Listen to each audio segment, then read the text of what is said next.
Mais oui, on va regarder le fameux docu. Vous êtes 1 million, je pense. J'exagère pas du tout le chiffre à nous l'avoir envoyé.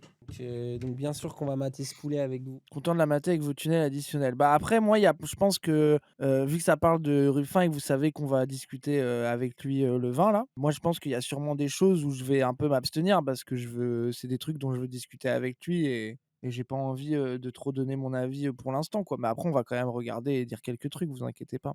Pourquoi Ruffin a accepté de venir chez vous? Bah, parce que je pense qu'il a envie d'adresser les questions, qu'on va adresser les gens. Voilà quoi. Et nous, on a vraiment envie de comprendre des choses, sur sa stratégie, sur sa manière de faire, quoi. Genre, je pense qu'il envisage parce que nous, on est en mode, faire une discussion sincère sur ça, quoi. Oui, nous on est On l'a sur pas un envie enfin, échange, voilà, un quoi. entretien contradictoire. C'est ça qu'on a demandé. C'est ça C'est qu'il a ça. accepté. Donc c'est pas un truc qu'on va lui hurler dessus en l'insultant, mais c'est pas un truc nous on va lui dire bah il y a ça, on n'est pas d'accord. Qu'est-ce que tu penses de ça? Il se dit ça. Qu'as-tu à répondre sur ça? Et il va nous répondre. Et ça va faire un échange qui je pense qui nous semble nécessaire à gauche en tout cas. Au commencement, Jean-Luc Mélenchon et François Ruffin semblaient faits pour s'entendre. Tu m'as déjà vu faire 9 heures? Non, mais je pense que ça te démange de relever la main. J'adore, ça commence vraiment comme un. Ils ont fait un truc shonen, ça me fait rire. Performance. Mais aujourd'hui, ils apparaissent irréconciliables. Je vous donne un élément comme ça. J'ai annoncé ce matin que si jamais j'étais réélu, je ne siégerais pas dans le groupe La France Insoumise. D'accord ? Entre ces deux-là, l'histoire aura duré 7 ans et elle se termine comme il se doit dans le bruit et la fureur. Ruffin a rompu avec Mélenchon ce boulet, disait-il. On a vécu 3 semaines dures parce qu'on a un boulet. Qu'est-ce que vous lui répondez? Le boulet, c'est vous? Bah, rien, écoutez, le boulet. Il y a une règle de météo politique, Gilles Boulot. Quand le vent souffle fort, il emporte aussi les girouettes. J'avais oublié ça. Aucun des deux n'a souhaité répondre à nos questions. Oh ah ouais, pareil, du coup, ils ont trouvé Corbière. Ah, par contre, je suis trop heureux de voir En Corbière. plus, les gens, je pense sincèrement qu'il énerve les deux. Mais face à la déferlante médiatique qu'a connue cette histoire, les proches des deux protagonistes ont accepté de revenir sur ces événements qui ont marqué un tournant à gauche. Ça va être dur de rien dire. Bah écoutez, au pire, les gens, savourez nos réactions, nos petits sourires, et voyez ça comme un teaser et prenez du plaisir avec Voilà, nous. c'est ça. Au pire. Justement, dites-vous Je qu'on suis a. trop heureux de Comment on voir le appelle docu, ça? Une cage pénienne. C'est ça. Qu'on a une C'est cage exactement pénienne, ça, et là. vous aussi. Et c'est notre plaisir. Est-ce qu'on n'est pas heureux là? Je sais qu'il y a beaucoup de gens en colère contre lui. Moi aussi, je suis en colère contre lui. Trahison, Juste, moi, les notes que j'ai, elles sont datées de janvier 2022. C'était bien avant. Ça veut dire qu'il t'appelait déjà sur la défaite de Mélenchon et qu'il préparait l'après-Mélenchon.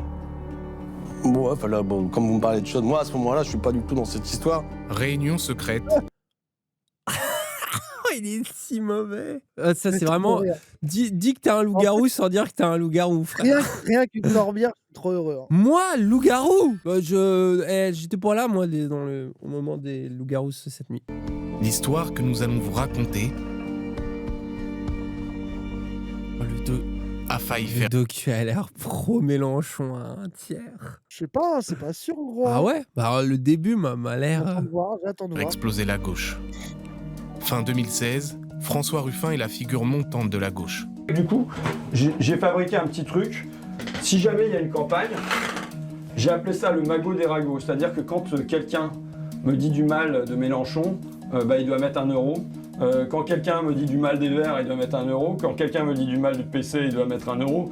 Parce qu'on ne peut pas mener une bataille en étant miné par des querelles internes en permanence. C'est vrai qu'il a toujours eu cette position pendant très longtemps. D'ailleurs, moi, À le l'époque, il voulait Ruffin. pas mettre le PS dedans. À l'époque, il voulait tous les partis, sauf le PS avec lui. Ouais. Je crois que d'ailleurs, c'était les conditions de sa première candidature en tant que député, c'était d'être soutenu par ELV, PC, FI. Maintenant, il aime un peu mieux le PS, j'ai l'impression. Puis le Ruffin avec ses t-shirts troll Bernard Arnault, bon, je pense qu'on aura l'occasion aussi d'en parler avec lui de cette période-là et de à quel point Prime un peu, hein. il est toujours dedans. Est-ce qu'il y a eu des. Voilà, c'est je pense des choses qu'on aura l'occasion de discuter avec lui, surtout avec ce qui se passe très récemment avec LVMH. Je pense que ça aussi, ça va être un de nos angles, tu vois. Journaliste militant, l'homme originaire d'Amiens s'est fait connaître aux yeux du grand public grâce à son journal Fakir et à son documentaire césarisé Merci patron. Je vous remercie.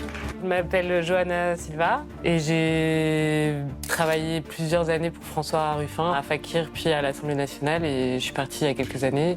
Et j'ai écrit un livre qui s'appelle L'amour et la révolution qui raconte un peu ces années de boulot, de militantisme passées à ses côtés. Quand je suis arrivée, le tournage de Merci Patron était encore en cours. On a commencé à faire tourner le film, il y a eu des avant-premières, etc. Et là, il y a le tourbillon a commencé en quelque sorte. Donc c'est des périodes formidables, mais aussi très éreintantes. Et puis il y a le passage aux politiques, à la politique politicienne et le moment où il décide de se présenter aux législatives. En 2017, après l'élection d'Emmanuel Macron, Il faut... François Ruffin ambitionne de devenir député de la première circonscription de la Somme. Il faudra plus nous négliger, c'est nous qu'on sera les PDG. Remarquez même en Rockefeller, je resterai quand même fils d'ouvrier. Tenir bon, tenir tête, voilà l'exemple dont les peuples ont besoin et la lumière qui les électrise. Voilà notre programme, camarades. Première force à gauche, avec un score de 19,5% à la Le fait qu'il est arrivé derrière Fillon me fait encore mal. Ah ouais, à combien? Est-ce qu'on peut le dire? Juste en dessous. 150 000 voix, je sais plus combien Oui, c'était. gros. Le fait que Fillon soit aussi haut, bref, ça a été pour moi un des chocs de 2017. Jean-Luc Mélenchon va proposer au Picard d'être investi par la France Insoumise, ce que François Ruffin accepte, sans pour autant rejoindre totalement le parti. On dit c'est triste parce qu'on n'a pas gagné et évidemment on aurait préféré voir la gueule de Mélenchon au deuxième tour. Ça pareil sur son côté un peu électron libre et tout, qu'il a toujours eu, hein. Ça c'est pas un truc qu'on peut lui reprocher en mode c'est récent pour le coup. Ça pareil, je pense qu'on a un petit nombre de questions à poser vis-à-vis de ça. Hein. Parce que c'est assez singulier en vrai. Hein. Après d'ailleurs on en a un autre. Ce que je trouve intéressant ce soir-là, c'est que vous l'oubliez tout le temps. Et c'est un truc qui commence à m'énerver, mais il y a Aymeric Caron aussi qui vient, les gens. Et Aymeric Caron, c'est pareil. C'est quelqu'un qui est évidemment soutien de la France Insoumise, mais qui a son propre parti. Exactement comme Ruffin. Et c'est ça qu'on trouve intéressant aussi dans la proposition, c'est d'avoir des gens qui sont un pied dans la France Insoumise. Alors je pense que Caron est beaucoup plus proche maintenant, Ruffin, le divorce il est entamé. Mais entre Caron et la France Insoumise, tout n'est pas toujours rose. Hein. Il y a parfois même des clashs, notamment je pense Rima Hassan et Caron, il y a eu des petits clashs sur les réseaux. Donc c'est intéressant justement aussi de savoir comment ça se passe un peu, d'avoir leur point de vue. C'était une discussion que j'avais eue avec Jean-Luc Mélenchon. Moi je proposais qu'on investisse, alors même que François ne souhaitait pas être un candidat LFI étiqueté, ni cotiser à l'association de financement des Insoumis, qui était théoriquement une condition pour nos candidats. Et donc ça a été une exception, ce que Jean-Luc a accepté, on l'a rencontré, et c'est comme ça qu'il a été investi France Insoumise. Ça doit être pris comme un tremplin. Mélenchon n'a cessé de dire pendant la campagne, je fais ma part de travail, faites la vôtre. À partir du score qui a été réalisé là, il y a largement quoi faire à notre tour, notre part du travail. Tu vois, intéressant ça aussi pour dans son point de vue, comprendre qu'aujourd'hui il peut voir Mélenchon, tu sais le point de vue un peu bonjour tristesse là qu'on vient de traiter, le côté la déception. Comment en 2017 se dire putain faire 20% comme Fillon, comme les autres, possiblement demain il peut être encore plus haut et tu sais être rassembler encore plus les gens, devenir une nouvelle force social-démocrate, c'est pas exactement ce qui s'est passé, mais je pense qu'il y a aussi une déception à ce niveau-là. La campagne législative est un moment très très très intense, mais très joyeux en même temps, donc j'en garde un souvenir assez solaire, mais j'en suis sortie absolument épuisée. Une campagne, ça a l'air horrible, frère. Ah ouais, c'est l'enfer. Je pense que là, peu importe avec qui tu es, c'est l'enfer. Hein. Rien que nous, la période de la dissolution, alors qu'on n'est pas en campagne et qu'on est juste des streamers et tout, ça nous a épuisés. Hein. Ça nous a épuisés. Et regarde les gens de la FI qu'on a croisés, que ce soit des députés ou leurs équipes. Des militants même, des petits militants. Qui est l'état dans lequel ils sont à chaque fois. C'est un niveau de sacrifice. Salut, c'est moi qui réalise ce docu. Ah ouais? Incroyable. Incroyable, Yann MDI là. Du coup, est-ce que le docu il est pro-Mélenchon ou pas? On a débattu, on verra. On va décider nous-mêmes en vrai. Oui, j'ai l'impression Yann MDI qui dit un petit peu anglais quand même. C'est Yanis Mamdi? Ah ok. Contacté, François Ruffin n'a pas donné suite à nos demandes d'interview. À la place, c'est son bras droit qui est venu nous répondre. Je suis Guillaume Ancelet, je suis le président de Picardie Debout, mouvement politique autour de François Ruffin. Le groupe de la France Insoumise est celui qui venait secouer la gauche aussi, et puis le macronisme. Et donc, dans sa manière de faire, je pense que la patte de François Ruffin était très importante au sein de la France Insoumise.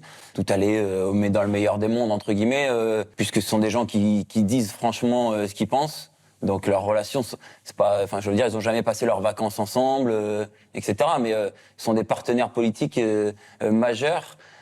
pour que la gauche puisse se sentir exister, incarner et représenter à l'Assemblée. Donc, je veux dire, la relation était cordiale, franche, amicale et professionnelle aussi. Là, les gens qui découvrent qu'il a un bras droit, je suis en mode Allô, vous pensez Vous croyez Ah mais attendez, il y a des gens qui travaillent avec Ruffin. Ah ouais, Mais mais on non. les connaît pas forcément totalement. Vous savez qu'il y a des gens qui travaillent avec Mélenchon Durant le premier quinquennat d'Emmanuel Macron, les deux hommes politiques vont s'afficher ensemble. Bon, donc pour la première fois, j'ai un invité dans ma cuisine. C'est mon président. Lors des meetings, comme ici, à Amiens en janvier 2020, François Ruffin n'hésite pas à flatter publiquement Jean-Luc Mélenchon. Ce que je voudrais dire, c'est que Jean-Luc est l'un des hommes qui rend la politique moins aride. Qu'est-ce que C'était bon ces moments-là quand même, hein, en vrai. Gros prime un peu, hein. Prime, C'est de la hein. nostalgie, hein. Je suis un peu heureux quand je vois ça. hein. moi, dans mon entrée en politique, c'est de te trouver un truc avec juste des petits calculs de stratégie de merde. Et Wow Wow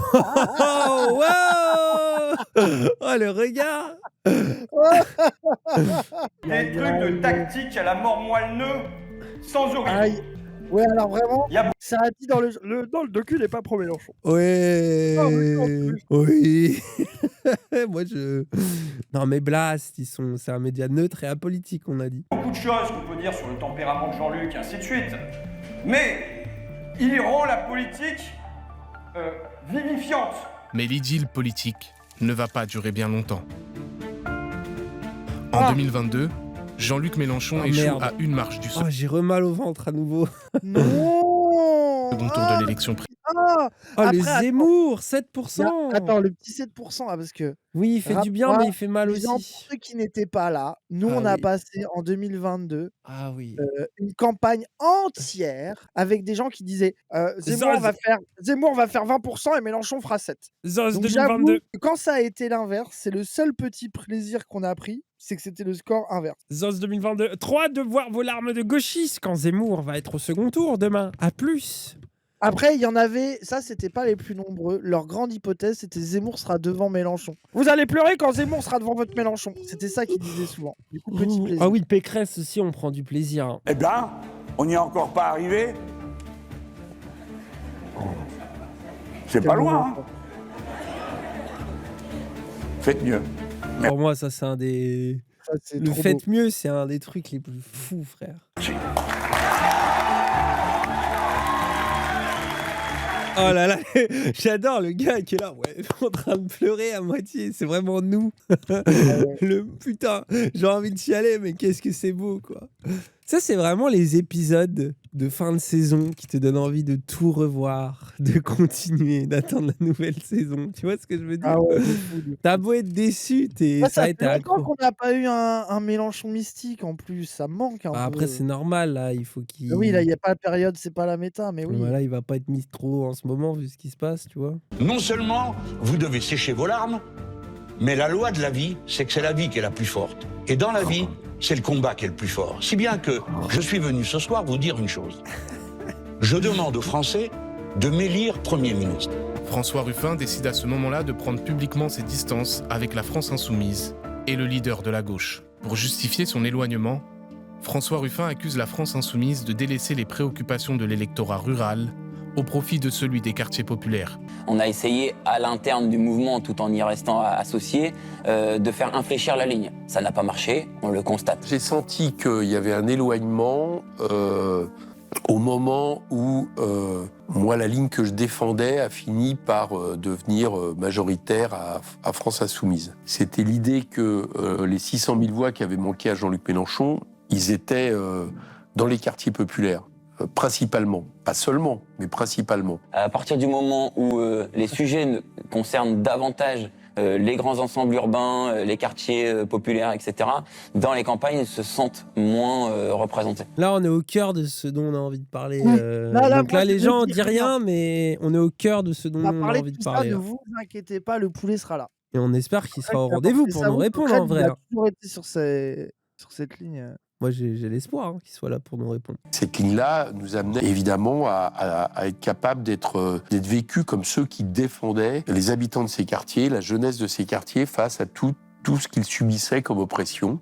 Et donc, notamment celle concernant des oppressions racistes, celle concernant des oppressions vis-à-vis de la police, par exemple. Mais Coquerel, pour ceux qui connaissent peu l'homme, c'est vrai qu'on le voit moins que d'autres figures de la France insoumise. Il faut vraiment vous rendre compte qu'en matière d'antiracisme, c'est vraiment l'une des personnes les plus importantes à la France insoumise qui a travaillé ces sujets-là pendant des années.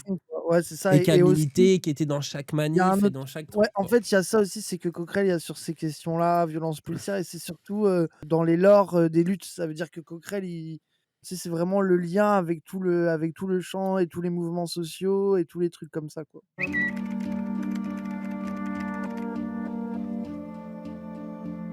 Vos propos, vous le savez, ont suscité de très vives réactions politiques. Ce matin encore, le syndicat de police Alliance va porter plainte contre vous.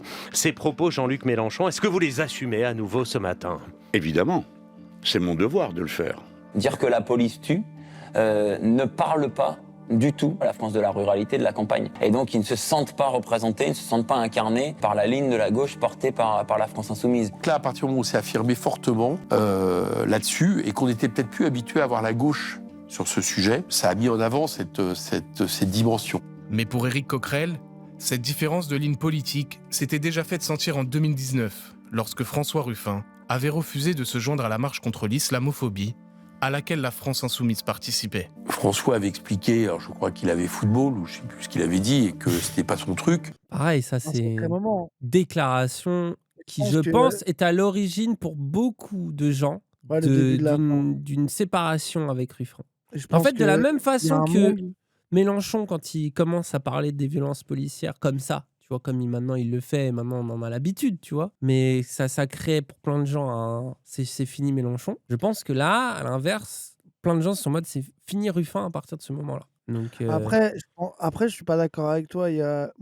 Après cette période-là, il y a plein de gens qui étaient en mode le discours nuancé, c'était on compte pas sur Ruffin pour ces questions-là. Oui. Laissons-le pour son domaine. Ouais, mais il y de en compétence. avait des saoulés, frère. Moi, je sais qu'il y en a qui s'en souviennent dur comme fer. Et Bien sûr. après, s'il avait vraiment rectifié et tu sais qu'il avait pas eu d'autres déclarations en ce sens, je pense qu'il y en a qui se seraient peut-être dit bon, allez, ça va.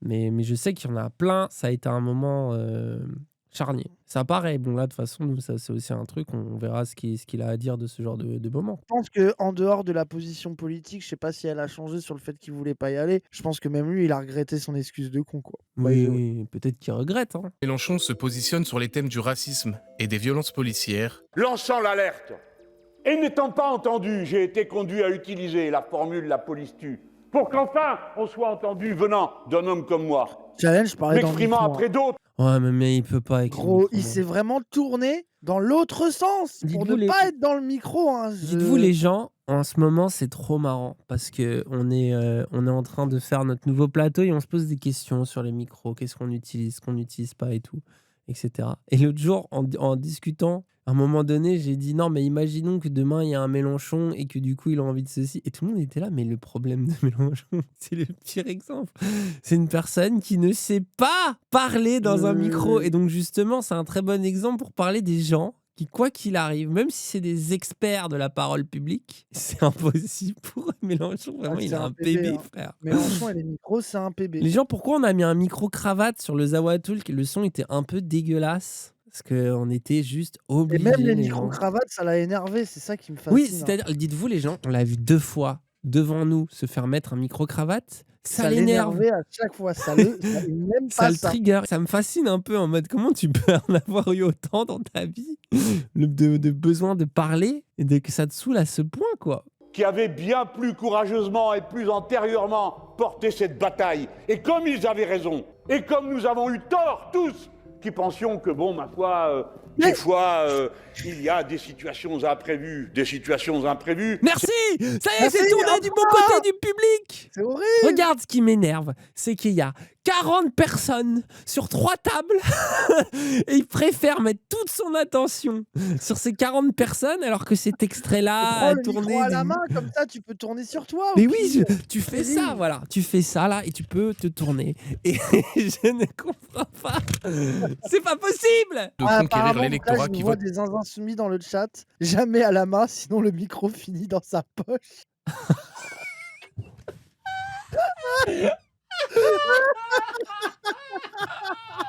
Non mais c'est de la maladie là. Genre, c'est être malade. C'est pas possible. C'est pas Ouais, de la lumière. possible. Mais si Milan, on a vu, c'était un meeting aux amphis où il a passé le meeting à se mettre au seul endroit où il n'y avait pas de lumière. C'était incroyable. Il allait à gauche et à droite de la scène, au seul lieu où il n'y avait pas de lumière. C'était incroyable. C'est vraiment, tu Quel peux pas le génie, hein. contrôler. Mais moi, ce qui me fait Et rire, c'est que je connais j'adore ce qu'il maintenant. dit, Je tout, connais c'est une partie incroyable. des équipes de Mélenchon, des gens, des Milan qui ont travaillé sur des événements vidéo et tout pour lui. J'en connais quelques-uns. Les gens, vous n'imaginez pas les cernes de leur souffrance. Voilà, je vais dire ça comme ça. Après, c'est trop mignon. C'est qu'ils sont Faut vraiment, attendre. ils font tout pour que tout soit carré et ils décident de pas aller au bon endroit. Et ils sont en mode, oh non. Et en plus, derrière, ils pensent aux Danieras qui sont là, sont de gauche. Et du coup, ils ont envie de mourir, quoi. Oui, ils savent qu'en plus, nous, on va être Ils chiant avec savent ça, que il y a un c'est une souffle, on n'entend souffrance. pas. Ils disent, ah, j'ai encore me faire critiquer, alors que, genre, moi, j'ai déjà vu Mélenchon avec le micro main, sauf que le micro, il l'a au niveau de son nombril, Ah, frère. regarde Milan, Il les est là. souffrances. Il va parler dehors finalement. Oh, t'imagines.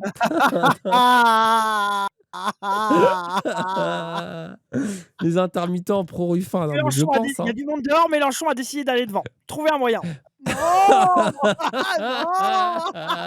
Oh, la folie, frère. C'est là que tu vois le dictateur. Moi, ça y est, je redeviens. Après, C'est il insupportable.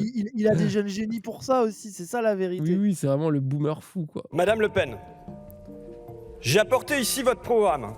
Rien sur les inégalités. Oui, oui. Ben vous le relirez. Moi, je le lis. Je fais des contre-lèvres à l'intérieur. Et ces mots-là ne sont pas Allez, dedans. chers collègues, on laisse Monsieur Ruffin. Rien sur les inégalités de revenus. Non, il n'y a pas le mot égalité à l'intérieur. La pauvreté n'est pas mentionnée, ni la précarité. Sur ça aussi, ça c'est quand même point fort de François Ruffin. Ça, c'est un truc dont, pareil, je pense qu'on va discuter, mais le truc de s'emparer de ce sujet-là. Je vais essayer de parler de la ruralité, des coins oubliés, de ceux qui sont partis dans un vote RN, et je ne les laisserai pas au Rassemblement national. Alors bien sûr, les gens, vous en doutez, il y a des contradictions, et c'est justement pour ça On va en parler. qu'on va en débattre, et que ça nous paraît important d'en parler, qu'on en a envie. Mais ça, c'est aussi le truc. Et pendant longtemps, là, je sais que beaucoup d'entre vous, pour ça y est, Ruffin dans vos têtes, c'est finito. Mais pendant longtemps, il y a je des sais qu'on est acteurs. beaucoup, nous les premiers, à avoir été en mode, c'est bien que Ruffin aille sur ce sujet-là. Il en faut au moins un, si c'est pas plus d'ailleurs, tu vois. Mais il y a beaucoup eu ce truc-là, quoi. Et c'est qu'on a eu des discussions, des tas de fois sur justement comment on fait, quoi, pour réconcilier les tours et les bourgs, les beaufs et les barbares, les machins. Enfin, vous dites ça comme vous voulez, mais c'est vraiment un truc qui anime sincèrement, je pense, une partie de la gauche, quoi. Mais alors, qu'est-ce qui pousse les électeurs du Rassemblement national à voter pour le parti d'extrême droite ? Est-ce que François Ruffin peut réellement les conquérir ? Qu'est-ce qui fait qu'ils vont se tourner vers le Rassemblement national plutôt que vers des offres de gauche, y compris des offres de gauche qui vont peu parler d'immigration ou en tout cas en parler de manière plutôt négative ou réactionnaire, on va dire. Il y a une force sociale et politique du racisme qui fait voter les gens. Quand on regarde les motivations du vote RN, il y en a souvent de deux ordres. Il y a d'un côté la question du pouvoir d'achat. Avant, c'était le chômage. Maintenant, avec l'inflation, c'est de plus en plus le pouvoir d'achat. Et de l'autre, il y a ce qu'on appelle un peu pudiquement le rejet de l'immigration. En fait, le rejet des immigrés et plus largement le rejet des minorités ethno-raciales. Et souvent, on met en opposition ces deux types de motivations. On essaie de se demander qu'est-ce qui compte le plus. Est-ce que ce sont les expériences de classe ? Ou est-ce que ce sont en gros leur racisme? Et moi, quand on fait des entretiens, on se rend compte qu'en fait, ça n'a aucun sens de hiérarchiser ces deux thématiques parce que justement, pour les individus, elles sont liées entre elles. Moi, quand je discute avec des gens, ils me parlent de leur pouvoir d'achat, ils me parlent de leurs problèmes de logement, ils me parlent de leurs problèmes à l'école, etc., l'école de leurs enfants. Et ils vont mettre ça en lien avec la question des minorités, avec la question de l'immigration. Donc ce qu'il faut essayer de comprendre, c'est pas qu'est-ce qui compte le plus, mais plutôt justement quels sont les raisonnements qui font que lorsque ça va mal dans sa vie, économiquement, socialement, on va lier cette question, à la présence des minorités ethno-raciales sur le sol français. Basé. Et c'est pas, et beaucoup de sociologues le disent, c'est pas le seul. En tout cas, cette analyse pourrait expliquer une des clés de lecture. Autour de chez moi, les gens 57% des gens sont racistes. 57% des gens ont voté pour la candidate du Rassemblement national aux dernières élections. Si je ne parle pas à ces gens-là en partant de l'a priori qu'ils sont racistes, ça veut dire que je ne m'adresse pas à plus d'une personne sur deux autour de moi. Ce dont ils ont besoin, c'est d'être rassurés, c'est de se sentir écoutés, entendus, portés et pas clivés en opposition. Et dans la manière de porter les sujets, il y a une opposition qui vient placer la campagne contre la ville, la chasse contre les citadins. Et ça, les gens de la campagne n'ont pas besoin de ça. Ils ont déjà l'impression que les services publics s'éloignent de la campagne vers la ville.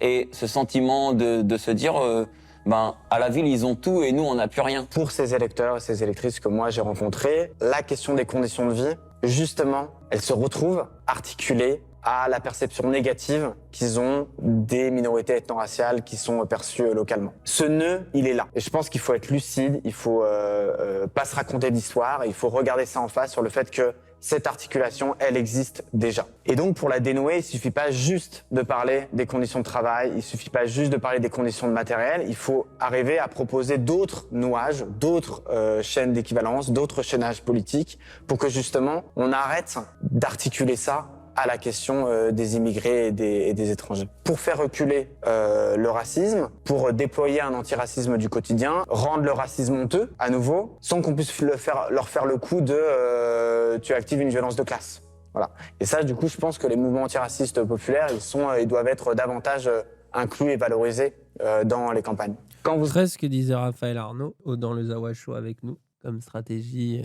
Parce que là, ce qui est intéressant, c'est qu'on a un regard sociologique, mais on a aussi un regard de militant de terrain au niveau, on va dire, du bras droit de Ruffin. Les gens, je suis objectif exprès, hein, vous vous en doutez. Et que là, c'est aussi deux visions qui se clashent un peu, qui ne prennent pas les mêmes conclusions. Mais qu'on peut comprendre, hein. Je trouve qu'il y a des choses intéressantes à écouter dans les deux, de toute façon. Voilà ce que je dirais. Oui, parce qu'en fait, c'est là que je trouve que Ilyes, les gens, quand vous avez des problèmes pour vous exprimer dans la vie, c'est là que je vois que le mode d'expression Ilyes, il est génial. Oui, On est là, ça oui, permet de- voilà. oui, Après, bon. bref, mais oui, voilà, oui. Bref, de toute façon, voilà, moi je sais pas. Vous êtes de classe. Oui. Mais bref, oui. François Ruffin n'est pas seul à mener la fronde contre Jean-Luc Mélenchon. Il est rejoint par Là, je suis trop heureux, là. Ah, ça y est, là, je trop sens heureux. ma Là, parole là, se libère, là, frère. bah, oui, c'est ça. Ah, le regard je me sens calme, il libéré. est exceptionnel. Mais en un sens, j'aime bien la dimension bandit de Corbière. Je dois admettre. Oui, il a un truc. Il y a un truc. Tu sais, quand il est avec son cigare et ses belles montres, avec sa bagnole, là. Il y a un petit truc de ripou qui me fait un peu gaulerie dans le personnage, en dehors de l'ennemi politique.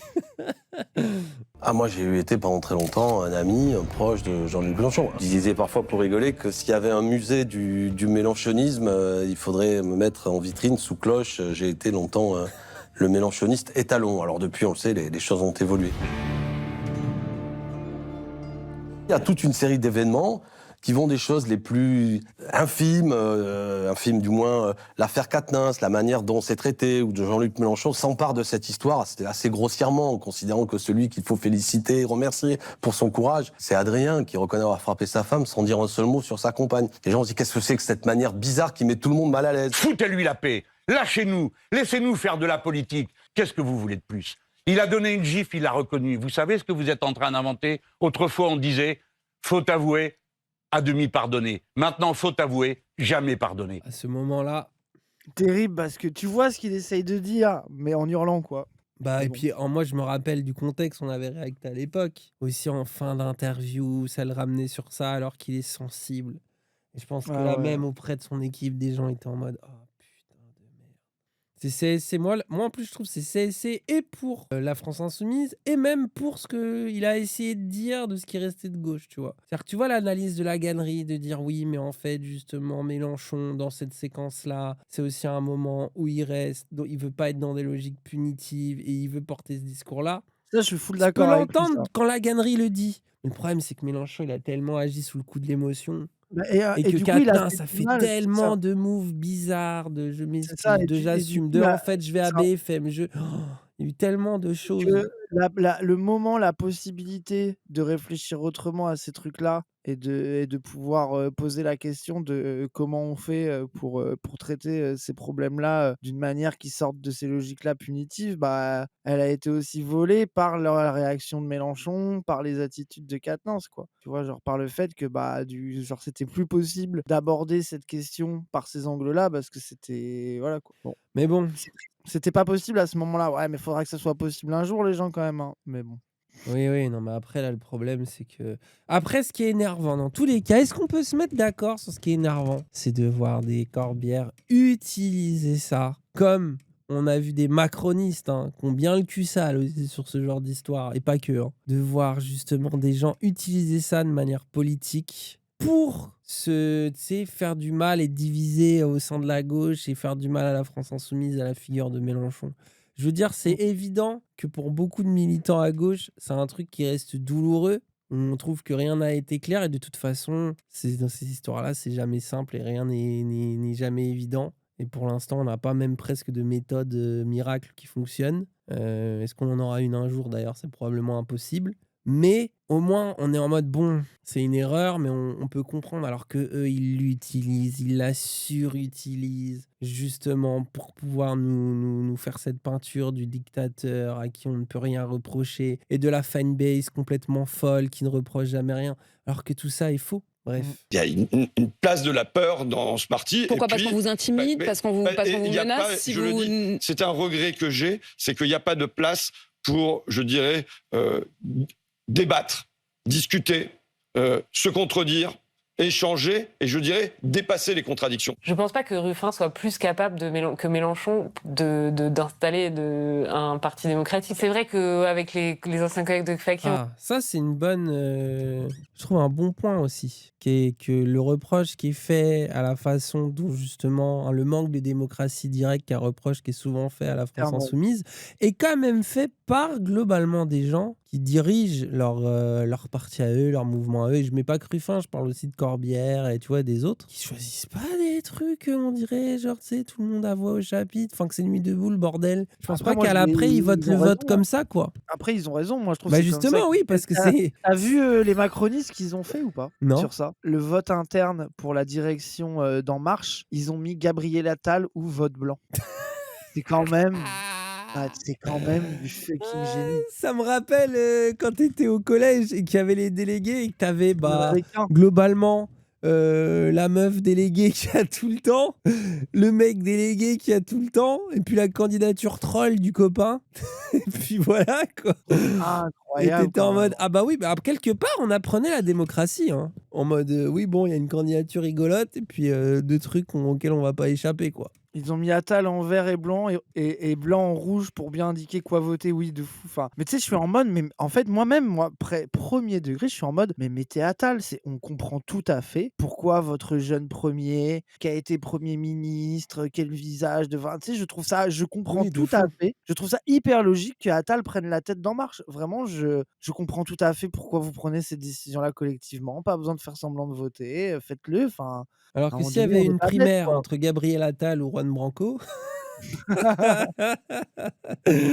là on aurait rigolé quand même. Ça y est, je deviens pro-primaire dans cette hypothèse. Non, Une mais fois en dans fait, ma classe, c'est la candidature troll avait gagné, ils avaient annulé l'élection. Bah voilà. encore tu une vois. fois, hypocrisie. On peut trouver que la France insoumise pourrait potentiellement plus de démocratie ou quoi, mais au moins ils sont clairs sur leur façon de gérer le truc et de faire le truc et tout le monde y voit. Et d'autres qui leur font ce reproche-là, en fait, font exactement la même chose. Donc bon, là, je trouve, c'est l'hypocrisie qui parle. On rigolait un peu sur les critiques de François Ruffin sur la démocratie interne à la France insoumise parce que c'est pas comme s'il avait réussi à mettre une démocratie interne incroyable à Fakir et que ça lui avait tenu à cœur. François Ruffin n'est pas le plus grand démocrate en interne qui existe, ça c'est sûr. Mais ce qui est logique, moi en vrai même sur ça, c'est logique. Si c'est le rédacteur en chef d'un journal, à un moment donné, des décisions doivent être prises. Ah, et puis surtout que, en fait, le truc, c'est que les gens, déjà, il y a un impensé, c'est qu'ils pensent que avoir de la démocratie interne, c'est sain, et que ne pas en avoir, c'est toxique. Alors que tu peux avoir des situations sans démocratie interne toxiques et des situations avec de la démocratie interne toxique. Parce que la démocratie interne, ça veut dire c'est une équipe de je sais pas combien de personnes, mais même avec de la démocratie interne, tu peux faire des coups de pression, tu peux manipuler, tu peux menacer, tu peux sous-entendre, tu peux faire plein de choses. Genre, ça veut dire que la démocratie interne ne définit pas que ça se passe bien. Et tu peux avoir Bah un endroit sans démocratie interne où, en réalité, les discussions, les méthodes de consensus, de débat, etc., se passent bien et où les gens y trouvent à peu près plutôt leur compte, même s'il y a toujours des conflits, des trucs. Enfin, tu vois, genre, Bah, en fait, quand tu dis le mot démocratie interne ou non démocratie interne, en réalité, tu n'as rien dit sur le fonctionnement d'un parti, d'une oui, c'est organe, d'un truc, ça ne veut rien dire, c'est quoi. presque du, tu sais, je sais pas comment dire, mais du démocratie washing, quoi. Histoire Oui, de c'est ça. de dire que toi, c'est un peu mieux, mais en fait, pas forcément, quoi. Et en plus, bah, nous, là, je vois qu'il y en a, ils disent, vous dites ça par rapport à votre expérience. Bon, nous, déjà, les gens dirigent pas un parti, mais malgré tout, oui, bien sûr, en fait, nous, chaque jour, on remarque que et les gens ont un désir de s'exprimer, de donner leur avis, parce que de toute façon, sinon, ils ne suivent plus leurs convictions et donc ça leur donne envie de partir. Et en même temps, que des décisions soient tranchées. C'est-à-dire que c'est la double demande, en fait. Faut pas, c'est ce qui est juste normal, hein. Ce qui est Bah, juste c'est ça. humain. Et c'est comme ça, d'ailleurs, je pense que tu peux avoir un rapport sain avec les autres. C'est que tu peux aussi dire, bah, sur ce genre de choses, c'est plutôt toi qui décides. Et si à un moment donné, il y a débat, on débat tous ensemble, mais à un moment donné, genre, c'est le plus expert de la question qui décide de ce qu'on va faire sur le sujet. Et c'est ça Alors, aussi qui est intéressant. vite fait, il y a des gens qui comparent avec un pays. Les gens, un parti, une orga, un truc, ce n'est pas un pays, les gens. On ne peut pas comparer le fonctionnement d'un organe politique fait prendre le pouvoir à un pays. Ce n'est pas la même chose. Et les gens qui vont dire oui, mais il faut donner l'exemple, etc. Non, c'est faux. Ça, c'est de la pensée magique. Oui. Ça ne veut rien dire. Tu peux avoir un parti avec des élections à l'intérieur du parti qui installe le fascisme. Et tu peux avoir un parti sans démocratie interne qui fait le socialisme, les gens, et qui fait qui respecte enfin, ça ne veut rien dire, c'est de la pensée Bah magique, oui. ça veut rien dire, c'est Et puis, inutile. il La faut pas discussion croire que intéressante. même s'il y a une arrière-cour où sont prises les décisions, du coup, qu'il n'y a pas de débat entre eux. Enfin, je vais même vous dire un truc, je pense, rien que nous, les gens, rien que pour discuter avec nous, genre, moi, quand on soumet l'idée à une personne qui dit, écoutez, de toute façon, c'est pas moi qui décide, moi, ça me plaît bien, j'en parle à quelqu'un d'autre. Ensuite, quelqu'un m'appelle, me pose des questions. Ensuite, ils disent, bah, on en rediscute. Après, ils en rediscutent. Ensuite, ça nous dit, bah, il y a un tel qui pense que c'est bien, d'autres qui pensent que c'est pas bien. Enfin, on a vu que rien que pour nous, rien que pour choisir de si il vient chez nous ou pas, qu'avec globalement, alors je pense pas que c'est 150 personnes, c'est pas leurs adhérents qui décident si Ruffin il va aller parler avec Dany Raz, hein. Mais il y a au moins un petit comité de personnes qui ont dû peser le pour et le Ah oui, contre et je pense que débattre ça entre eux. débat. Et Bah c'est oui, c'est normal, genre nous on fait littéralement la même chose pour chaque. Genre quand nous on a eu l'idée de se dire est-ce qu'on inviterait pas Ruffin, bah c'est un truc qu'on a instantanément parlé à littéralement tout le monde à Zawa Prod, mais même avec Marie qui s'occupe pas tellement de stream et de bail administratif, bah elle a aussi le droit de nous dire ah ouais c'est une bonne idée sur ça, je pense que c'est dangereux sur ça, même l'État qui fait du montage, même je sais pas qui. Genre c'est normal. Et puis la vérité aussi, c'est qu'au final, par exemple, tu parles de Ruffin, le fait que ça soit lui qui tranche à la fin de faire ceci ou cela me paraît Bah, logique aussi. et puis c'est lui qui arrive et pareil pour nous, puisqu'à la fin c'est nous qui allons nous retrouver face à face les uns les autres, tu vois. Donc Bah ouais. c'est un peu logique, mais ça n'empêche Même pas de l'État a le droit de discuter. donner son opinion. Mais là où l'État est un génie, les gens, C'est qu'il la c'est donne qu'il a même s'il a pas pas le compris. droit. Donc C'est ça, c'est qu'il a. En fait, là où les gens, à un moment donné, moi où je respecte l'État, c'est que les opinions, imposez-les aussi. C'est aussi ça, le combat politique, le rapport de force, il existe partout, en fait, la conflictualité. Et à un moment donné, des fois, votre opinion vous est pas demandée, ça vous empêche pas de la donner quand même. non, et Et puis de les gens, l'imposer, et l'État de les convaincre, a et des de les faire opinions respecter. incroyables, des tas de fois. Et surtout, en fait, ce qu'il faut comprendre, parce que nous, après, on aime bien se moquer de l'État en mode c'est une boussole qui indique le sud, c'est que vous voyez, même dans l'hypothèse où l'État dit de la merde, c'est intéressant d'avoir un avis où justement tu te dis ah oui, c'est angle mort auquel on n'avait pas pensé, ou au contraire, cet angle mort auquel on a pensé 10 fois. Mais le fait que l'État insiste dessus fait qu'on se dit notre public va aussi y penser, donc faut qu'on y pense, faut qu'on fasse gaffe. Et en fait, ce n'est jamais trop prévoyant d'avoir quelqu'un qui te dit est-ce que vous avez pensé à ça? Moi, la seule chose qui pourrait nous créer les blagues autour de l'État, moi, ce qui me fascine, c'est que des fois, il donne son avis sur des sujets dont il ne comprend même pas de quoi on parle. Et ça, c'est fascinant. Mais en Genre, même par temps, moi, exemple, je il va. respecterai Oui, toujours ma place. genre, il y a 3 ingé-sons en train de discuter de bail de son dont personne ne comprend rien et l'État donne un avis. Et t'es là, tu dis mais t'es ingé-son, toi? Il fait bah non. Et c'est fascinant. C'est ça qui est fascinant. C'est que t'es Mais en après, il mode est trop c'est fort. trop fort. Il y a un truc où t'es en mode comment c'est possible? Il est trop fort. Mais ça devient génial.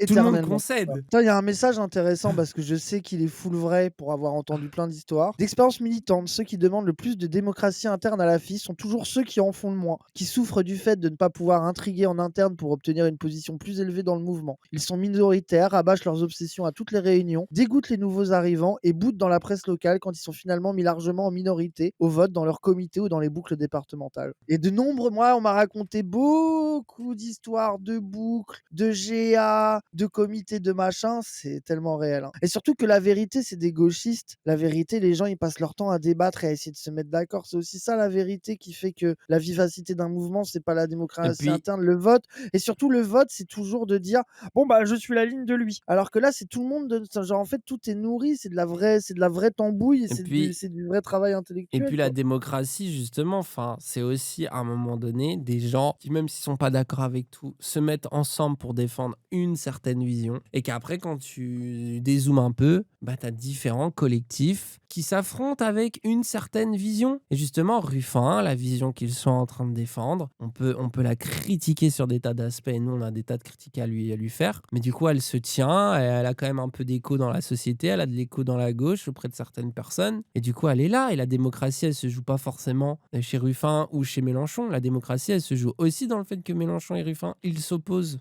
sur des questions et qui se rapprochent sur d'autres. Et puis aussi, là, ça, c'est le calcul militant ou Cassandre qui relève et qui est intéressant, c'est de dire aussi, quand tu fais pas de vote sur des lignes, tu n'exclus personne en réalité. Ça veut dire que les débats existent au sein du parti, des lignes sont décidées au consensus, dans des discussions avec des figures, des cadres qui sont formés, etc. Et finalement, quand il y a des cadres qui décident d'une ligne, qu'il y a des gens dans lesquels les militants font confiance parce qu'ils votent pour eux à des élections, parce qu'ils vont, tu vois, par exemple, quelle légitimité tire un cadre de décider d'une ligne? C'est qu'il y a des gens qui votent pour lui, il y a des militants, il y a des groupes d'action qui l'aident à faire des campagnes, etc. Machin. Donc déjà, il y a une légitimité qui est créée par ça. Ensuite, ces gens-là, ces cadres-là, et toutes les équipes, tous les cercles proches, tous les gens qui font un peu les idées à la FI, ils passent leur temps à débattre et à ne pas être d'accord, mais l'intérêt de ne pas les faire voter et de ne pas les envoyer publiquement sur une ligne, c'est qu'ils s'y enferment pas dans leur ligne. Ça veut dire que finalement, je dis n'importe quoi, hein, peut-être qu'en 2016, X personnes ne défendaient pas la ligne antiraciste, et qu'il aurait à l'époque voté et monté une ligne contre la ligne antiraciste, qui se serait enfermé là-dedans et qui du coup serait... Alors que là, ça se trouve, le fait qu'on lui ait imposé à ce moment-là, qu'il l'ait défendu parce que soldat du parti et continue, finit par y adhérer et finit par changer. Et inversement, en fait, c'est que c'est un truc, ça permet de ne pas tout niquer. En juin 2024, tout s'accélère. À la suite des résultats des élections européennes qui voient le Rassemblement national arriver largement en tête, Emmanuel Macron crée la surprise et dissout l'Assemblée nationale. J'ai décidé de vous redonner le choix de notre avenir parlementaire par le vote. Oh, l'extrait a mal vieilli de fou. Ah bon, on est bien là, hein. Je dissous donc ce soir l'Assemblée nationale. Quelle folie. Les nouvelles élections... Rappelle notre tête. Quoi?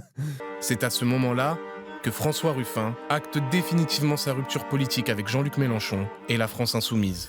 Coup de grâce du député Picard porté à Jean-Luc Mélenchon, des militants de la France insoumise révèlent sur les réseaux sociaux que François Ruffin distribue des tracts où il revendique sa rupture avec le leader de la... Jacques. Ça me fait rire comment elle est toujours dans les dossiers. Là. Elle, sur Twitter, elle est vraiment là pour rabattre. Pour moi, c'est vraiment la go dans Full Metal qui mise là, la snipeuse. C'est vraiment elle, je l'imagine comme ça. Je sais pas, j'avais pas envie de le voir dans ce rôle-là, quoi. Vous voyez ce que je veux dire? Okay, Parce que plus une déception. Moi, j'aime bien la posture de Coquerel dans le docu. En mode, bah ouais, genre. Ouais, je suis triste, quoi. J'avais pas envie de voir les quelques tracks qu'il a fait, plus pour rien. On a vécu 3 semaines dures parce qu'on a un boulet, vous l'avez entendu, quoi. C'est Mélenchon, Mélenchon, Mélenchon, Mélenchon. Qu'est-ce que vous lui répondez? Le boulet, c'est vous? Ah, rien, écoutez, le boulet. 19 personnes insoumises ont été élues dès le premier tour, alors il y a pire boulet que celui-là. Il y a une règle de météo politique, Gilles Boulot. Quand le vent souffle fort, il emporte aussi les girouettes.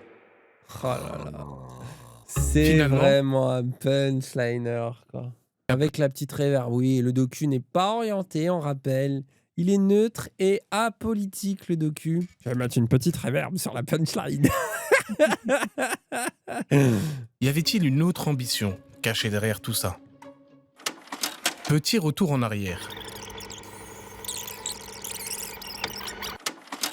Nous avons mis la main sur des notes confidentielles du cabinet de François Ruffin. Oula! Ah, mais ok, Elles je vois établissent qui une c'est. stratégie afin que Oula. En fait, je le vois qui député c'est, de celui la... qui a fait la vidéo, j'ai débattu de Naruto en manif avec lui. Je te jure que c'est vrai. Je te jure que c'est vrai. Oh, les fans de Dofus. Ça me termine que genre, tu vois, le gars. Attention, j'ai trouvé les notes confidences. Ah, mais j'ai débattu de Naruto avec lui. Vraiment, les anecdotes. Bon, pardon, vas-y, on y va. On est dans le poulet là.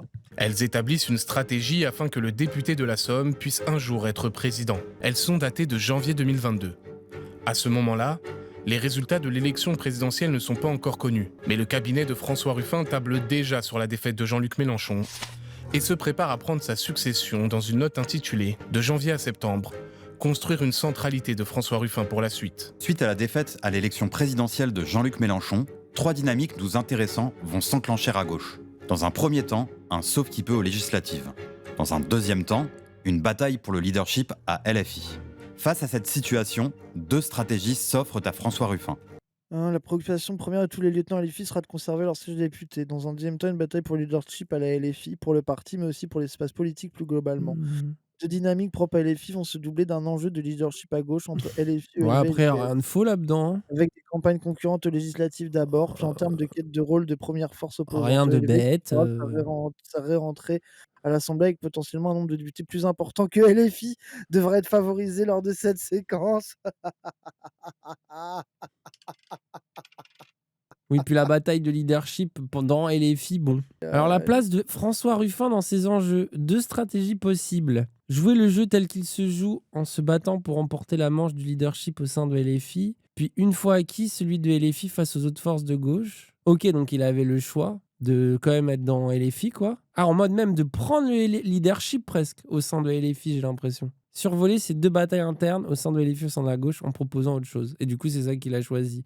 Probablement parce qu'il s'est rendu compte qu'il pourrait pas avoir le leadership au sein de la FI. Après, déjà, les gens qui sont hyper choqués, moi, je vais avoir un avis qui va peut-être vous étonner. Moi, je trouve ça hyper normal de faire ça. hein. Ça prouve Pas qu'il étonné, moi. réfléchissait à la sortie, mais en même temps, quand tu as des velléités, c'est normal de préparer ton avenir. Moi, franchement, je suis pas choqué. hein. Je suis pas full. En fait, je dis pas que je suis d'accord parce que moi, je trouve qu'il devrait pas faire ça et voilà. Mais en même Et temps, en plus, genre, regarde, la c'est- note soit surtout la discutée note, avec il dit François Ruffin. l'hypothèse, C'est-à-dire que c'est le la mec était défaite. même pas au courant, quoi. Oui, c'est ça. Et pareil, la note ne prévoit pas quelque chose que personne n'avait prévu en réalité. La composante NUPES qui n'est pas prévue par cette note pour plein de bonnes raisons. Et la deuxième proposition de survoler les 2 batailles internes en proposant autre chose. Et en réalité, dans le cadre, parce que là, l'hypothèse, c'est de toute façon pour les législatives, ça va s'écharper. C'est-à-dire qu'il va y avoir une guerre entre les partis et du coup, tout le monde va perdre un peu. Et en fait, c'est le moment où tout le monde s'écroule. Tu dois tirer ton épingle du jeu dans ce cadre-là. C'était la bonne solution. Le truc qui les a tous baisés, c'est l'union, quoi. Dans une autre note, intitulée « Devenir présidentiable tout en restant lui-même », le cabinet de François Ruffin va jusqu'à analyser le style vestimentaire du député. Extrêmement codé et lourd de son histoire. Un candidat sérieux nécessite d'être présidentiable. Capacité attends, mais moi- matérielle. À cet moi, égard, je- l'image de François Ruffin est particulièrement problématique. En effet, il s'est construit sur des anticodes politiques qui font pour beaucoup sa popularité. Bah oui, c'est vrai, on peut penser au moment à l'Assemblée, les t-shirts Bernard Arnault, mes couilles Mickey, quoi. Par conséquent, apparaître présidentiable représente pour lui à la fois une difficulté matérielle, mais surtout un risque de se dénaturer. Cette note se propose de cibler les points sur lesquels François Ruffin pourrait améliorer son aspect présidentiable et ceux sur lesquels il est recommandé de ne pas transiger pour conserver son originalité, qui est sa première force en termes d'image. Cette note se concentre bien sûr sur les traits d'image, c'est-à-dire l'image propre de François Ruffin, et pas sur d'autres aspects par ailleurs nécessaires pour apparaître en capacité de gouverner le pays. Exemple, être entouré. Moi, je suis désolé, mais vraiment, mais les partis, payez-nous. Vraiment, c'est quoi cette merde? Je suis désolé, mais C'est ultra lame. Et puis là, moi, ça, ce qui me fait rire, c'est quand pas même de la le... faute de Ruffin, ça, c'est qui lui a fait ça, le pauvre, en fait. C'est le terrible, hein. ChatGPT, les gens ils disent. Ah, c'est quoi ça? Il a payé un cabinet de conseil ou c'est McKinsey qui a écrit ça ou... Ne pas paraître à l'arrache. Abandonner pantalon de couleur, déjà destroy, En fait, je suis se tenir droit, d'accord. être bien Après rasé. ça, moi, ça, je donne ce conseil si J'ai on dit, l'impression non. que c'est les conseils des Dan Miraz avec leur chat, frère. C'est les mêmes conseils. Bien coiffé en permanence. Sur le terrain et dans les médias de gauche, chemise, pull, veste en cuir, jean, chaussures intermédiaires. attention à ne pas faire bobo. Jeudi, il faut être en grève. À l'Assemblée, dans les cérémonies officielles et les médias dominants, chemise, veste, costume, pantalon uni foncé, chaussures de ville. Après, je suis pas assez étonné. Après ça, les gens Mélenchon de doit faire pareil, les gens. Je suis désolé de Oui, vous le dire. moi je suis grave d'accord de rigoler des trucs, des pantalons de couleur et des Véjas, mais après, des personnalités politiques qui réfléchissent à leur image, moi ça me Ce qui est m'étonne un pas. peu Après, ridicule, c'est d'avoir une note. Un peu caricaturale, quoi. Tu sais, ça me fait penser à Valls qui avait fait un sondage, je sais plus combien de milliers d'euros pour parler de la taille de ses oreilles. Tu te rappelles? Après, c'était un peu drôle, les gens. Manuel Valls, pour ceux qui n'ont pas d'anecdote, a payé des milliers d'euros pour faire un sondage sur sa tête. Non, Et global... non, Dany, c'est 100 000 €. Ah oui, donc c'est soit pas 70 000, je crois. Bon, de toute façon, c'est Ah oui, une somme de bon, fou. Oui, bon. trop, quoi. Et dites-vous que les gens ont dit que globalement, ils n'avaient pas confiance en lui parce qu'il avait des oreilles bizarres. C'est ce que je trouve génial. C'est que tu payes Incroyable. 70 000 balles pour te faire distrac. Enfin, un nom revient également dans plusieurs notes, celui d'Alexis Corbière. Il y est désigné comme premier allié si François Ruffin parvient à prendre la tête de la gauche. Chercher à prendre la présidence du groupe parlementaire ou, à défaut, faire en sorte d'y placer quelqu'un d'aussi proche que possible. Si groupe insoumis, Corbière dans le cadre d'un deal? Le fait qu'ils sont là à côté. Attends, je vais juste regarder un peu les notes vite fait. Incarner le rassemblement. Qui a écrit ça, frère? Vraiment, Grille d'analyse pour la donner en genre dans le sens de la perspective à tracer. Relais politique, Marianne. Tribune. Ils se déchireront pour le leadership, proposer une alternative ouverte et positive pour Un reconstruire discours la gauche. médiatique, par exemple, une interview dont la punchline serait « La gauche ne doit pas à nouveau perdre 5 ans à s'entre-déchirer ». C'est tout? Oh bah la punchline, La elle est bien. punchline de Non mais fou. attends, mais gros, mais vraiment, mais payez-nous. J'en rêve, c'est bon, on arrête Twitch. Eh, on va les juste faire équipes des de notes Ruffin, là. merde et faire des cyphers, en fait. Alors qu'on pourrait faire une punchline pour éviter la division. Aller à la télé et dire on va pas encore se diviser. Et quand même punchline, hein. Genre vraiment, donc punchline. Donc là, vous voulez gagner les présidentielles. Donc punchline. Et on pourrait gagner les présidentielles. Ah vraiment Ah, punchline. quel poulet, hein. Le Imagine pauvre, la il s'est note fait arnaquer qui a par dit... quelqu'un. La note qui a convaincu Tondelier de porter une veste verte différente, frère. Oh là là. Imagine. Créer Oh un là compte, là. la Après- veste verte de Tondelier, faire 30 Ouais. likes par tweet. Ouais, mais à la limite, au moins, c'est un peu iconique. Oui. vois, à la Ouais, limite, il y a bon, pire ouais, mais comme après, idée, bon. quoi. Gros, c'est comme la coupe au bol, tu vois, il y a des trucs iconiques, certes, mais ce qu'une Oui. fois que t'es enclenché dedans, tu regrettes pas un peu tous les jours. Voilà, mais moi, je me pose la question. Une présidentielle, ça se ferait pas. Hein. C'est pas un truc comme ça où du jour au lendemain, trois potes vous disent allez et vous poussent dans le dos en disant vas-y. Il vaut mieux En vrai de y vrai, je suis d'accord avoir avec Oui. pour pensé utiliser d'être longtemps sincère. en avance. Et je sais que Jean-Luc Mélenchon est un homme qui a été pour la première fois candidat à l'élection présidentielle en 2012, mais il a pensé longtemps en avance. Juste, moi, les notes que j'ai, elles sont datées de janvier 2022. C'était bien avant, ça veut dire qu'il tablait déjà sur la défaite de Mélenchon et qu'il préparait l'après-Mélenchon. Ouais, enfin là, bon, comme vous me parlez de choses, moi à ce moment-là, je suis pas du tout dans cette histoire et je pense qu'il faut tout faire pour mener la campagne de Jean-Luc Mélenchon. J'ai fait je ne sais trop combien de meetings présidentiels de Jean-Luc Mélenchon et en plus c'est une campagne qui s'accélère beaucoup à la fin. Bon voilà, là je vous propose d'en parler avec lui, quelle est la nature de ces notes, qu'est-ce que ça veut dire, mais je veux dire, n'ayons pas non plus une vision policière des choses. Je crois pas, enfin je vous fais confiance, mais que François Ruffin se soit dit je souhaite la victoire de Macron ou la défaite de Mélenchon. Il a pu analyser des choses qu'il voyait. En vrai, ça reste... Oui. En fait, que Ruffin, il ait des ambitions personnelles, bon, on n'est pas choqué. Et en vrai, oui, aussi le truc de, tu sais, on dirait que ça prouve le truc en mode... Non, mais tu peux voir un truc un peu cynique dans Oui. le fait de déjà préparer une défaite en ayant des notes, etc. Tu vois. Après, c'est sûr que Faut quelqu'un t'attendre au d'optimiste. scénario, Non, frère. mais quelqu'un d'optimiste fait les deux scénarios en fait. Tu vois, c'est quelqu'un Bah, il y a d'optimiste. peut-être les deux d'ailleurs, on sait pas. Tu vois. Oui, peut-être qu'il y a eu les deux d'ailleurs, mais. Parce que regarde, nous, le moindre truc qu'on fait dans nos vies, on Oui, non, en imagine fait, 2 scénarios pour à peu près tout ce qu'on fait dans notre vie. Ah oui, quoi. voire plus que deux, oui. La revue de presse, bonjour Claude Askolovitch. Bonjour. On commence par un dîner.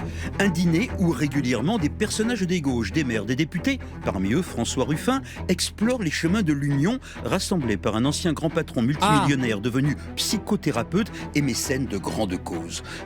Je m'appelle Olivier Legrain, j'ai passé ma vie dans l'industrie, j'ai toujours été passionné par la politique, plutôt à gauche, et essayé de faire que d'une manière ou d'une autre, la probabilité que la gauche accède au pouvoir en 2027 Moi, j'aime bien les millionnaires de gauche. soit la plus forte. S'il y en a qui veulent nous soutenir dans notre aventure, Ouais, nous, on n'a pas notre millionnaire. je voudrais bien des millionnaires de gauche, oui. J'ai trop le seum. Milliardaires, on sait que c'est que à droite. Oui. Et si des millionnaires de gauche nous écoutent, À ces repas confidentiels, on retrouve notamment Clémentine Autain de la France Insoumise, Éric Piolle Elle est pas d'Europe à la Écologie Les Verts, Boris Vallaud du Parti Socialiste, ou encore Sébastien Jumel du Parti communiste. Oh, le panier de crabes. Pardon, désolé de l'expression, mais C'était quoi? Est-ce que c'était que des réunions anti-Mélenchon? C'était quoi le but? Non, elles n'étaient pas anti-Mélenchon. C'était mettre autour d'une table régulièrement des gens qui pouvaient avoir comme ambition d'incarner autre chose que ce à quoi Jean-Luc Mélenchon croit. Attends. Il a dit que c'était des réunions anti-Mélenchon. Il a répondu non.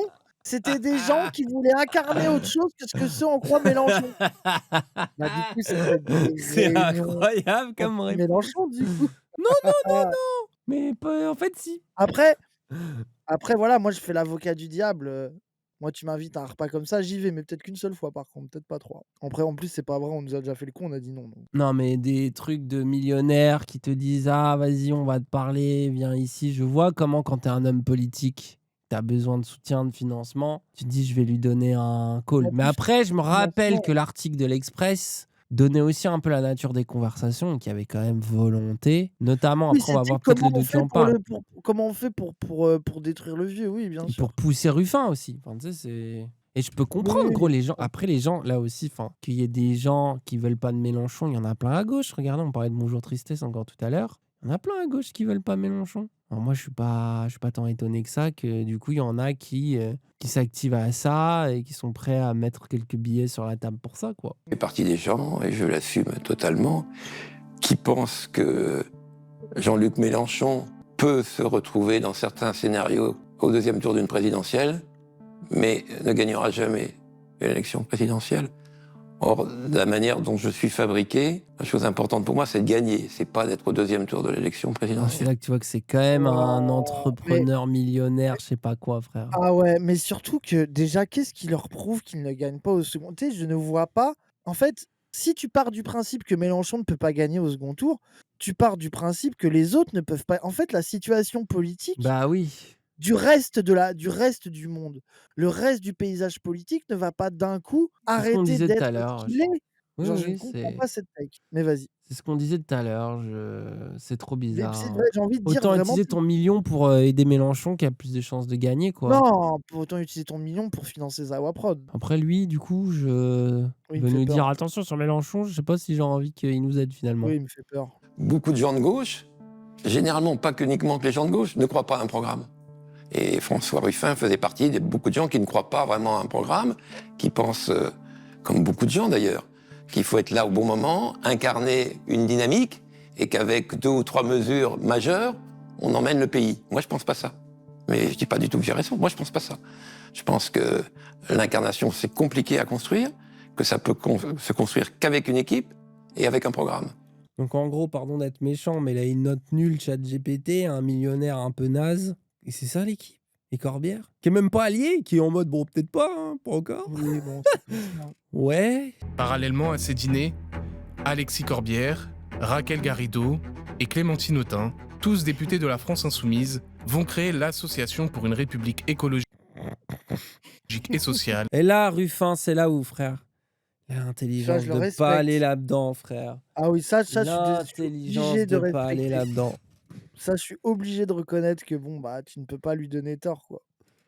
Ou dit de manière abrégée. C'est pas son pote à gauche, là? C'est pas celui qu'on voit depuis tout à l'heure? Attends, t'as peut-être raison. L'après.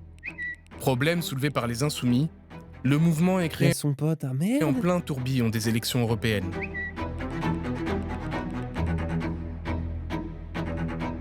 Le fait que Claire chacun soit dans chaque tweet. Ça me fait mourir de rire. Ce qui est certain, c'est que cette histoire que nous vous avons racontée est loin d'être terminée.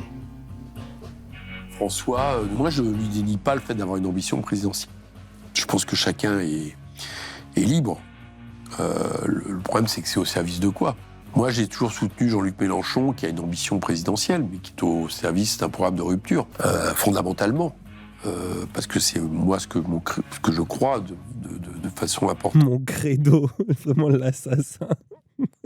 Assassin's Creed, frère. Mon credo, on s'est coupé le doigt, on a mis une dague à la place. Ils me font trop rire. Non, depuis des décennies. Si c'est une ambition présidentielle qui vous fait vous recentrer parce que vous avez l'impression que c'est ça où vous avez plus de chances de gagner une élection, elle m'intéresse pas, quoi. Oui, après, oui. Moi, j'aime bien Coquerel. Bah ouais. Puis j'aime bien, je le trouve pas dur, tu vois. Enfin, tu sais, je le trouve. Bah, je comprends. Après, bon, voilà, quoi. Ouais, je trouve qu'il a été bon dans sa réaction. Il a pas fait le. Tu sais, justement, je trouve ça bien qu'il ait pas fait le zinzin soumis. Vous regrettez? Bien sûr.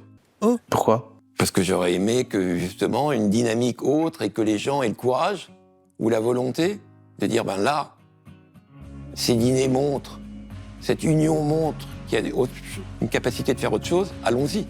T'as vu, il a mis une balle à Ruffin, le vieux, là.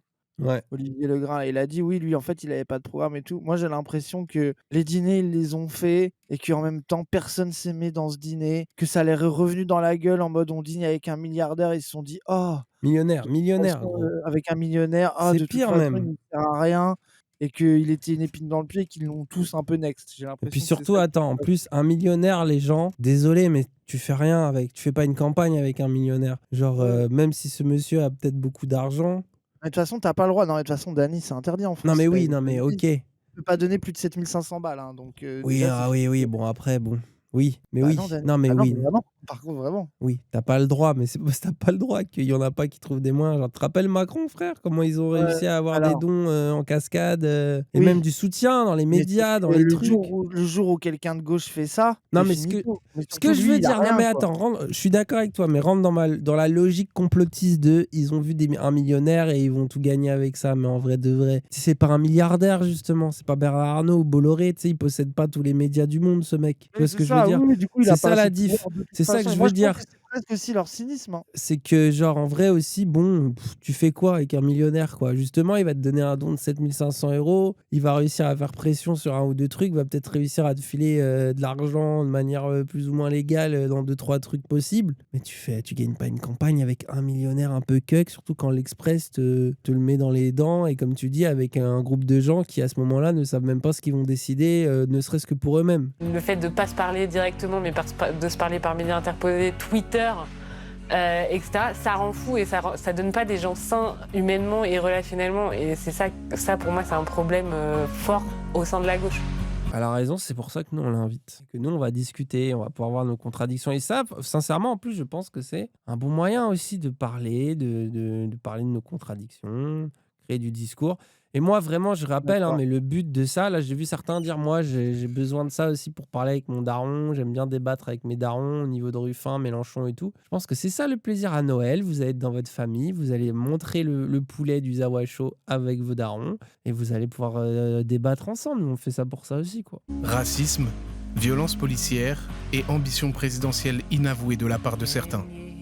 Autant de sujets qui aujourd'hui divisent la gauche. Des thèmes politiques importants qui devraient pourtant les réunir face à une extrême droite qui se rapproche de plus en plus du pouvoir.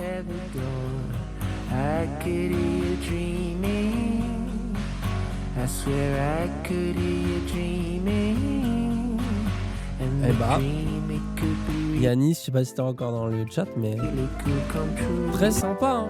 Ouais, très très cool.